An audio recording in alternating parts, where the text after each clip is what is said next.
藏家，我希望我们就保持这样的距离，我不愿意失去你。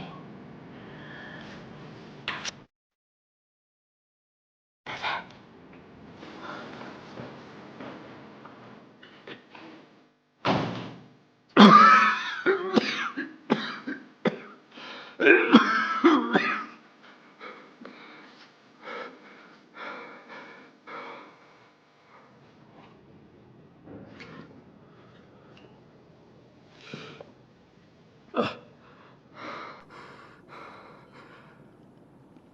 那就让我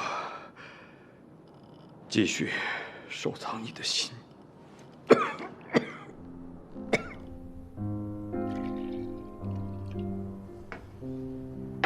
谢谢。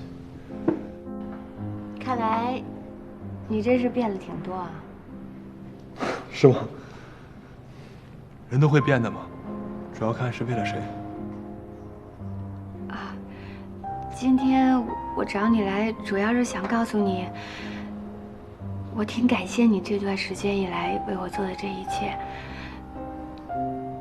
在我最困难、最无助的时候，照顾我、帮助我，我挺感动的。我想关心你，我想照顾你，想让你更好。我知道，但是你知道的，我经历过一次失败的婚姻，所以我对于婚姻特别的恐惧。我也不想说啊，我再也不相信男人这样的鬼话，但是我真的不敢。我不敢再把我的人生托付给任何一个人。我觉得这就像是在打赌，我输不起。现在除了我的孩子，我不会再依赖任何的一个人了。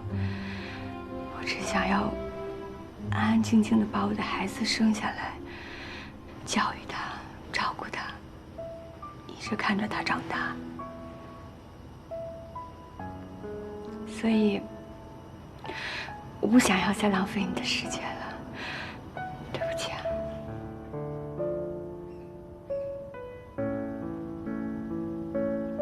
对不起。